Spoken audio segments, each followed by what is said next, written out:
নমস্কার সকল প্রিয় দর্শক বন্ধুকে স্বাগত জানাই বেঙ্গল কম্পিটিটিভ গাইডেন্সে ফ্রেন্ডস। বেশ কিছুদিন কোনো ভিডিও আপলোড করতে পারছি না, একটু পার্সোনাল ব্যস্ততার কারণে। তো আজকে পিএসসি ক্লার্কশিপের একটি গুরুত্বপূর্ণ আপডেট প্রকাশিত হয়েছে, যেটা তোমাদের সামনে অবশ্যই জানানো দরকার। আপডেটটা কিছুক্ষণ আগেই প্রকাশিত হয়েছে পিএসসির অফিসিয়াল ওয়েবসাইটে, যেখানে কিনা ক্যান্ডিডেটদের অফিসিয়াল স্ট্যাটাস যেটা কিনা উইথড্র করা হয়েছিল এবং সেটাকে রিস্টোর করা হয়েছে, তার সম্বন্ধে কিন্তু এখানে বিস্তারিত পিএসসি কিছু মতামত দিয়েছে। তো তার আগে যারা চ্যানেলটিকে নতুন ভিজিট করছে অবশ্যই চ্যানেলটিকে সাবস্ক্রাইব করে নিও সর্বপ্রথম লেটেস্ট আপডেট পাওয়ার জন্য সরকারি চাকরির। টেলিগ্রামে অ্যাড হয়ে যেতে পারো, ভিডিও ডেসক্রিপশনে লিঙ্ক দেওয়া আছে। তো চলুন ফ্রেন্ডস, দেখে নেব আজকের ইম্পর্টেন্ট আপডেটটি কী রয়েছে। তো প্রিয় দর্শক বন্ধু, তোমরা প্রত্যেকে দেখতে পাচ্ছ লেখা আছে public service commission West Bengal পিএসসির অফিসিয়াল নোটিফিকেশন এবং ডেট দেখো আজকে দেওয়া আছে 10ই June 2022।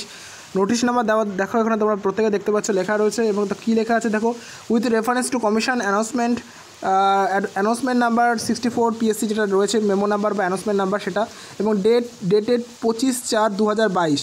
The Commission has received several applications from candidates of Clerkship Examination 2019 whose MSP status has been withdrawn from various reasons. তো ফ্রেন্ডস, এখানে কিন্তু পরিষ্কারভাবে বলে দেওয়া আছে পিএসসি 25/4/2022 তারিখে যে এমএসপি ক্যান্ডিডেটদের যাদের স্ট্যাটাসকে উইথড্র করে নেওয়া হয়েছিল, অর্থাৎ যারা স্যাটিসফ্যাক্টরি এমএসপি সার্টিফিকেট তো তারা প্রোভাইড করতে পারেনি, তো তাদের কিন্তু তাদের যে এমএসপি স্ট্যাটাস উইথড্র করা হয়েছিল সেই রিগার্ডিং 25 তারিখে একটা নোটিফিকেশন প্রকাশ হয়েছিল। এবং তারপরে কিন্তু ক্যান্ডিডেটদের দ্বারা কমিশনে প্রচুর পরিমাণে অ্যাপ্লিকেশন জমা পড়েছে। তার পরিবর্তে কিন্তু কমিশন কি ঘোষণা করেছে সেটা কিন্তু নিচে বলে দেওয়া আছে।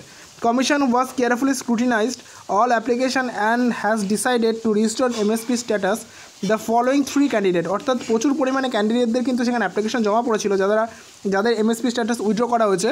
তো তারা কিন্তু আলটিমেটলি তাদের মধ্যে থেকে মানে শুধুমাত্র 3 জন রয়েছে যাদের কিন্তু ফাইনালি এমএসপি স্ট্যাটাস রিস্টোর করা হচ্ছে। অর্থাৎ পিএসসি কিন্তু এই মর্মে সন্তুষ্ট হয়েছে, তারা যে সমস্ত সার্টিফিকেট পিএসসিকে পরবর্তীকালে প্রোভাইড করেছে বা দেখিয়েছে, হয়তো পিএসসি এইভাবেই সন্তুষ্ট হয়েছে যে তাদের নতুন করে এমএসপি স্ট্যাটাস ফিরিয়ে দেওয়া যেতে পারে। তো তোমরা 3 জনে দেখতে পাচ্ছ, রোল নাম্বার এখানে দেওয়া আছে সিরিয়াল নাম্বার অনুযায়ী 3 জনের রোল নাম্বার। তো অবশ্যই এই সমস্ত ক্যান্ডিডেট যারা এমএসপি ক্যাটাগরি থেকে বাইরে বেরিয়ে গেছিলো, তাহলে আবার নতুন করে কিন্তু এমএসপি ক্যাটাগরিতে রিস্টোর হয়ে গেল। ঠিক আছে, তো এটাই ছিল আজকের আপডেট। দেখা হচ্ছে পরবর্তী ভিডিওতে। সকলে সুস্থ থাকবেন এবং ভালো থাকবেন। আর চ্যানেলটিতে নতুন হলে কিন্তু অবশ্যই সাবস্ক্রাইব করতে ভুলবেন না।